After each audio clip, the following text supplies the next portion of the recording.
قال الله تبارك وتعالى في القرآن المجيد والفرقان الحميد: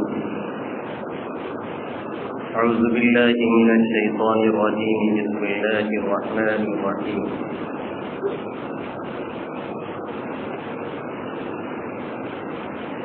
ألهاكم التكاثر حتى زرتم المقابر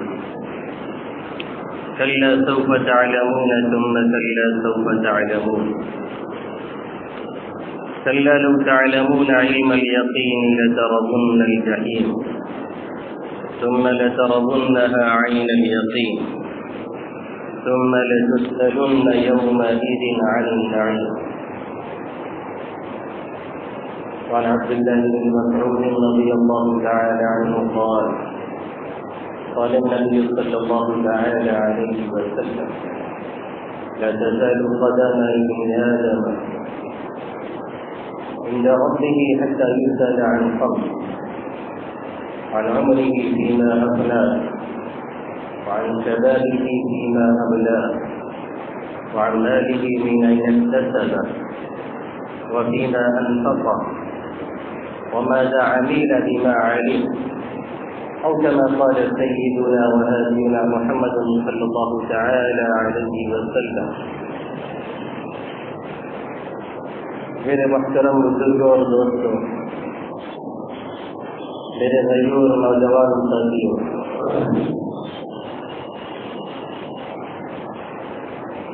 پچھلے کچھ جمعہ سے سورہ تکاثر کی تفسیر چل رہی ہے۔ اس سورت کا ترجمہ کیا ہے، اس میں پیغام کیا دیا گیا ہے، کچھ باتیں اس کے تعلق سے ہمارے سامنے آ چکی ہیں۔ ہم اور آپ حضرات سورت کی آخری آیت میں پہنچے ہیں، وَلَتُسْأَلُنَّ يَوْمَئِذٍ عَنِ النَّعِيمِ۔ کل قیامت میں اللہ رب العزت ہم سے نعمتوں کے تعلق سے سوال فرمائیں گے۔ جو نعمتیں بھی ہمیں اور آپ کو دی گئی ہیں اور جو نعمتیں بھی عطا ہوئی ہیں، ہر ایک کے بارے میں اللہ سوال فرمائے گا، اور سوال کس طرح کا ہوگا، کس انداز سے ہوگا، کہیں دور جانے کی ضرورت نہیں۔ خود اللہ کے حبیب صلی اللہ علیہ وسلم نے اس کی وضاحت فرمائی اور اس کی تصریح فرمائی، یا کہہ لیجیے کہ اس کی تشریح فرمائی۔ یہ غیر معمولی سی بات ہے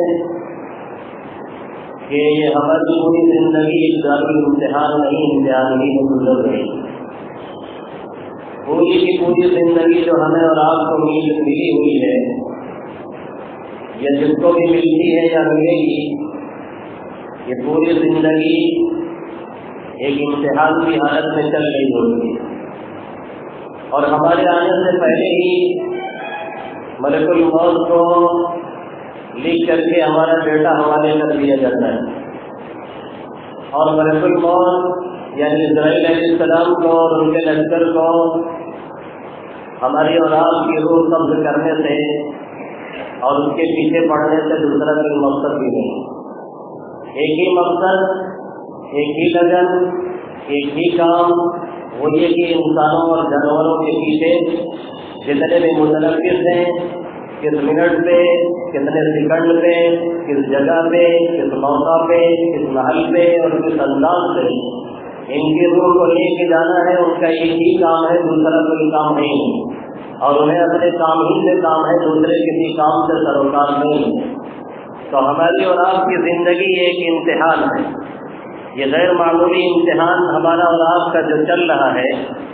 اس کا ایک منتہا ہے، اس کی ایک انتہا ہے، جہاں پہ جا کر کے یہ ختم ہوگی ہماری اور آپ کی زندگی، اور اس کے بعد پھر سوالات کا سلسلہ شروع ہو جائے گا۔ اللہ رب العزت کے سامنے ہم ہوں گے، اللہ رب العزت کے سامنے آپ ہوں گے، ہمارے سامنے ہمارے اعمال ہوں گے، فرشتوں کی سیکورٹی رہے گی، کسی کے ہاتھ میں ہینڈر ہے وہ ہینڈر برتا رہے ہیں، کسی کے ہاتھ میں کوڑے ہیں وہ کوڑے چلا رہے ہیں، اور کسی کے ہاتھ میں کچھ ہے وہ اپنی کارروائی انجام دے رہے ہیں۔ ہر ایک اللہ کے سامنے کھڑا ہے، اور اس سے جب تک یہ سوالات نہیں ہو جاتے ہیں تب تک اسے آگے بڑھنے کا موقع نہیں دیا جا رہا ہے، جب تک اس سے سوال نہیں پوچھ لیا جا رہا ہے تب تک اسے اپنی جگہ سے کھسکنے کا موقع نہیں دیا جا سکتا ہے،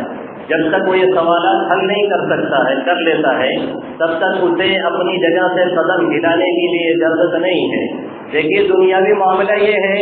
کہ یہاں کے سوال کو کبھی بھی آؤٹ نہیں کیا جا سکتا ہے، اور نہ ہی یہاں کا پرچہ کبھی آؤٹ ہوتا ہے۔ اگر بائی چانس آؤٹ ہو جائے تو پھر اسے کینسل کرنا پڑتا ہے، اور اسے آؤٹ کرنے کے لیے خاص طور سے جو نہ پڑھنے والے ہوتے ہیں وہ ایڑی چوٹی کا زور لگائے رہتے ہیں اور پوری کوشش کرتے ہیں۔ آپ یہاں مدارس کے اندر وہ گھسپیٹ کی ادھر سے ادھر سے کوشش کرتے ہیں، یہاں تو رشوت چلتی نہیں سرکاری افسران کی طرف سے کہ رشوت دے کر کے کام چلا لیا جائے، تو دوسرے انداز سے کچھ نہ کچھ ہاتھ پیر مارتے ہی ہے۔ محنت ہر جگہ جاری رہتی ہے، یہ اور بات ہے کہ کہیں رزلٹ نکل آتا ہے اور کہیں نہیں نکلتا ہے، لیکن جب پرچے آؤٹ ہو جاتے ہیں اور پتہ بھی چل جاتا ہے کہ پرچہ آؤٹ ہو گیا ہے، اور یہ یقین ہو جاتا ہے یا ظن غالب ہو جاتا ہے کہ پرچہ آؤٹ ہو گیا ہے، تو اسے کینسل کرایا جاتا ہے۔ اب بھی کسی زمانے میں اس لائن میں ہوا کرتے تھے تو ہم نے بھی بڑی خاموشی سے کینسل کروایا ہے بہت سے لوگوں کا، اور اینڈ ٹائم میں جب بدل کر کے پہنچا ہے تو چونا آ گیا اچھے لوگوں کو۔ تو یہاں کے پرچے تو بہت چھپا کے رکھے جاتے ہیں اور کسی کو خبر تک نہیں ہوتی ہے،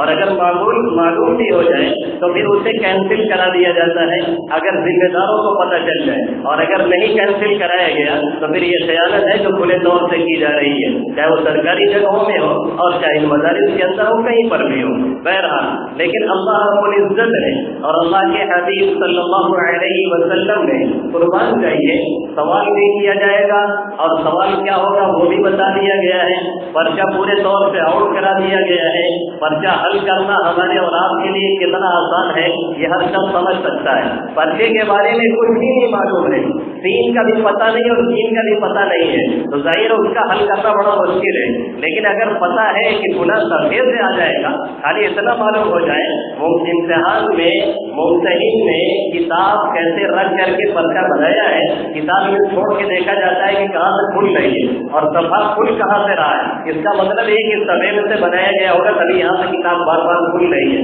تو وہیں سے یاد کیا جاتا ہے بار بار کہ ہو سکتا ہے یہ صفحہ آ جائے، ہو سکتا ہے یہاں سے ٹکرا جائے، یہاں اس کا مسئلہ نہیں ہے، یہاں ایک دم کلیئر کر دیا گیا ہے، آؤٹ کرا کر کے رکھ دیا گیا۔ عبداللہ ابن مسعود رضی اللہ تعالی اور دوسرے راوی ہیں اختلاف الفاظ کے ساتھ روایت کرتے ہیں، ابو برہ اسلمی رضی اللہ تعالی آقا مدنی صلی اللہ علیہ وسلم کا یہ ارشاد نقل کرتے ہیں کہ آقا مدنی صلی اللہ علیہ وسلم نے فرمایا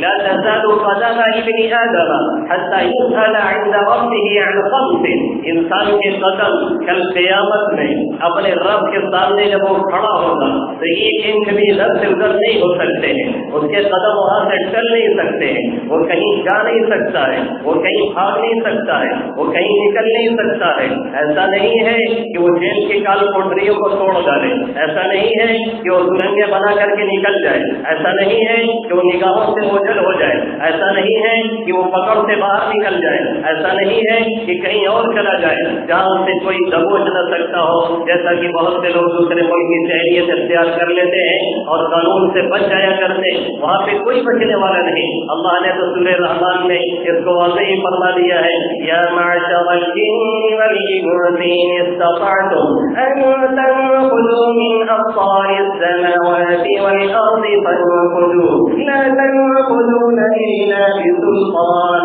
اے انسانوں، اے جناتوں، اگر بھاگنا چاہتے ہو تو بھاگو، نکل کے جانا چاہتے ہو تو نکل کر کے جاؤ، آخر کہاں جاؤ گے؟ نکل کر کے کہیں جا نہیں سکتے ہو، سب اللہ کے سامنے ہے، سب اس کی پکڑ میں ہے، سب اس کے قبضے قدرت میں ہے، کوئی نکل کے جانے والا نہیں ہے، سب کو اس کے سامنے حاضر ہونا ہے۔ یوم یقوم الناس لرب العالمین، اب کھڑا کر دیا گیا ہے، اب اللہ موجود ہے، اب فرشتے حاضر ہیں، اب سیکورٹی گارڈ تعینات ہے، اب سارے انتظامات کر دیے گئے ہیں، اب سوالات کا سلسلہ شروع ہو رہا ہے۔ آقا نے فرمایا لا تسألوا قدم ابن آدم حتى يسأل عند ربه عن خمس، جب تک 5 سوالوں کا جواب نہیں دیتا ہے تب تک اس کے قدم اپنی جگہ سے حرکت نہیں کر سکتے ہیں۔ عن عمره فيما افنى، پہلا سوال یہ ہوگا عمر جو دی گئی تھی، عمر عزیز جو عطا کی گئی تھی، کسی کو 40 سال، کسی کو 45 سال، کسی کو 50 سال، کسی کو 60 سال، کسی کو 70 سال، کسی کو 80 سال، کسی کو 90 سال، کسی کو 100 سال، جو عمریں دی گئی تھی، ان عمر کے بارے میں پہلے یہ بتاؤ گی اسے لگایا کہاں ہے، پہلے یہ بتاؤ گی اسے خرچ کہاں کیا ہے، پہلے یہ بتاؤ گی عمر عزیز کو گوایا کہاں ہے، پہلے یہ بتاؤ گی اس عمر کو جو ہم نے تمہیں دیا تھا اور اس زندگی کو جو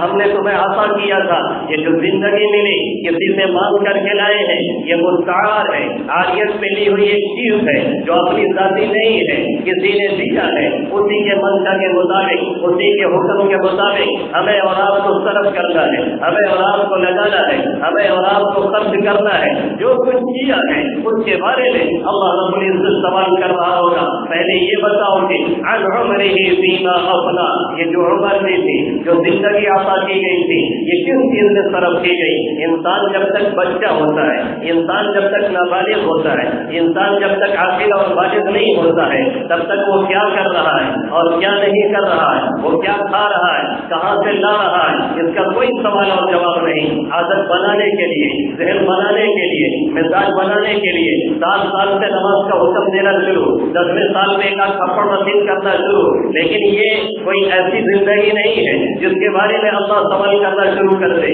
یہ صرف عادت بنانے کے لیے۔ اصل سوال شروع کب سے ہوتا ہے؟ انسان مکلف کب سے بنتا ہے؟ جب وہ عاقل اور بالغ ہو جاتا ہے، جب اس کی عمر 14-15 سال کی پہنچ جاتی ہے اور جب وہ بالغوں میں شمار ہونے لگتا ہے، پھر اس کے بعد سے اس کی زندگی کے بارے میں اللہ ایک ایک پائی کا حساب لینے والا ہے، ایک ایک سیکنڈ کا حساب لینے والا ہے، ایک ایک منٹ کا حساب لینے والا ہے، ایک ایک لمحے کا حساب لینے والا ہے، اور اس زندگی کے بارے میں پورا ڈیٹا اللہ پوچھے گا اور اس کی تفصیل بتانی پڑے گی۔ جو زندگی اللہ نے دی تھی، جس کے بارے میں اللہ کے حبیب صلی اللہ علیہ وسلم نے فرمایا انسان ایک مرتبہ سبحان اللہ کہہ لیتا تو میزان عمل کا آدھا پڑھنا وہ بھر لیتا، انسان 2 مرتبہ سبحان اللہ کہہ لیتا تو میزان عمل کو پور کر ڈالتا، انسان سبحان اللہ وبحمدہ سبحان اللہ العظیم کہہ لیتا تو اس کے نام اعمال کا ترازو انتہائی وزنی ہو جاتا۔ اگر انسان ایک مرتبہ کہہ لیتا لا حول ولا قوت الا باللہ، تو اس جنت کے خزانوں میں سے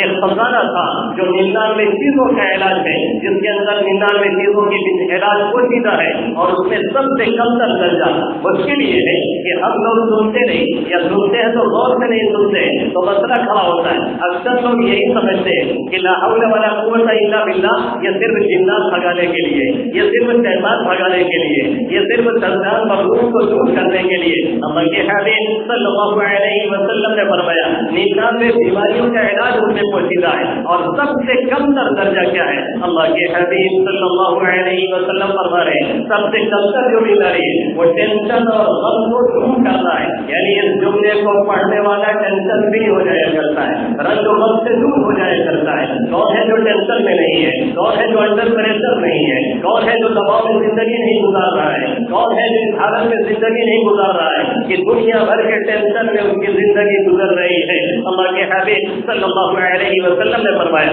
یہ کہہ لیا انسان میں تو اس کا ٹینشن بھی ختم ہو جائے گا، اور اس کے نامہ اعمال میں دنیا بھر کی نیکیاں بھی لکھ جائیں گی۔ یہ سوال اللہ کھڑا کر کے کرے گا اس وقت میں جب یہ سوال کیا جا رہا ہے۔ ہم جیسے لوگ جو غفلت میں زندگی گزار رہے ہیں، نادانی میں زندگی گزار رہے ہیں، اور جو زندگی ہماری غفلت میں گزر رہی ہے، اللہ جب پوچھنا شروع کرے گا تو ایسے لوگوں کا جواب کیا ہوگا؟ وجہ تو کیا کہیں گے؟ اللہ سے ہمیں کیا اور مہلت دی جائے، ہمیں یہ موقع دے دیا جائے کہ ہمیں لوٹا دیا جائے، ہم نے سب کچھ دیکھ لیا ہے، ہم نے سب کچھ جان لیا ہے، ہماری آنکھوں کے سامنے سب کچھ آ گیا ہے، جو کہا جا رہا تھا وہ ہماری نگاہوں کے سامنے ہے، اب ہمیں لوٹایا جائے، اب ہمیں بھیجا جائے، ہم نیک عمل کر کے آنے والے ہیں۔ اللہ کیا فرمائے گا؟ أَوَلَمْ نُعَمِّرْكُم مَّا يَتَذَكَّرُ فِيهِ مَن يَتَذَكَّرُ وَجَاءَكُمُ النَّذِيرُ فَذُوقُوا فَمَا لِلظَّالِمِينَ مِن نَّصِيرٍ۔ کیا ہم نے تمہیں اتنی عمر نہیں دی تھی؟ کیا ہم نے تمہیں اتنی زندگی نہیں دی تھی؟ جتنے نصیحت حاصل کرنے والا نصیحت حاصل کر لیتا، کیا 35 سال کی عمر نہیں ملی؟ کیا 30 سال کی زندگی نہیں ملی؟ کیا 40 سال کی زندگی نہیں ملی؟ کیا 50 اور 60 سال کی زندگیاں ہم نے تمہیں نہیں دی تھی؟ أَوَلَمْ نُعَمِّرْكُم مَّا يَتَذَكَّرُ فِيهِ مَن تَذَكَّرَ، جس میں نصیحت حاصل کرنے والا، جس میں اپنے آپ کو سدھارنے والا، جس میں صحیح راہوں میں چلنے والا، جس میں اپنے آپ کو سنبھال کے لے کے چلنے والا، اگر چاہتا تو اپنے کو سنبھال لے جاتا، اگر چاہتا تو اپنے کو سنوار لیتا، اگر چاہتا تو اپنے کو بنا لیتا۔ أَوَلَمْ نُعَمِّرْكُم مَّا يَتَذَكَّرُ فِيهِ مَن تَذَكَّرَ وَجَاءَكُمُ النَّذِيرُ، تمہارے پاس ڈرانے والا بھی آیا، تمہارے پاس ڈرانے والا بھی آیا، تمہیں دھمکانے والا بھی آیا، تمہیں نصیحت کرنے والا بھی آیا، تمہیں بات کہنے والا بھی آیا، تمہیں کہنے والا آیا أَنَا النَّذِيرُ الْعُرْيَانُ، میں کھلا ہوا ڈرانے والا ہوں۔ ڈرانے والا کون ہے؟ سب سے بڑھ کر کے محمد عربی صلی اللہ علیہ وسلم جو امام الانبیاء ہیں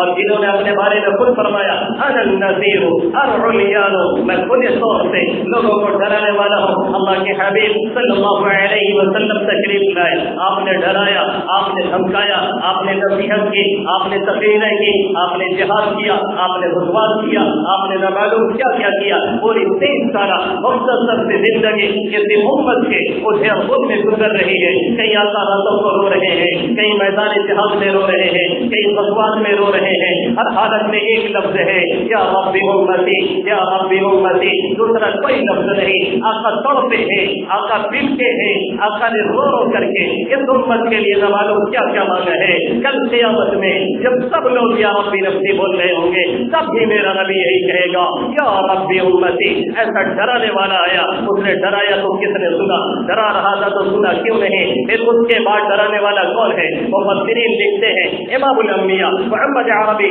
صلی اللہ علیہ وسلم سب سے مین ہے اور سب سے اول درجے کے ہیں، تمام انبیاء اس میں شامل ہیں۔ انبیاء کے بعد پھر ان کے وارثین یعنی علماء کرام ہیں، جو واعظ کے ذریعہ سے، جو نصیحت کے ذریعہ سے، جو تقریر کے ذریعہ سے، جو تحریر کے ذریعہ سے، جو اور دوسرے ذرائع ابلاغ سے دوسرے کاموں دوسرے لوگوں کے کانوں تک اپنی باتوں کو پہنچانے کی کوشش کرتے ہیں اور انہیں صحیح راہوں پہ لانے کی کوشش کرتے ہیں اور انہیں ڈرانے کی کوشش کرتے ہیں۔ یہ تمام کے تمام لوگ اس میں داخل ہیں۔ پھر ڈرانے والا کون ہے؟ بہت سے علماء، بہت سے مفسرین، بہت سے صحابہ کرام لکھتے ہیں کہ ڈرانے والے میں انسان کا سفید بال بھی داخل ہے۔ جب بال سفید ہو جاتا ہے تو اشارہ کر رہا ہوتا ہے اب تمہاری زندگی ختم ہونے کو ہے، اب تمہاری زندگی جانے کو ہے، اب تمہیں کاٹنے کا وقت آ گیا ہے۔ اذا یبقى مخضر النبات فهو دلیل على استحصاده وحصاده، جب پودے خشک ہو جاتے ہیں، جب گھاس سفید ہونے لگتی ہے، جب پیڑ پودے بڑے ہو کر کے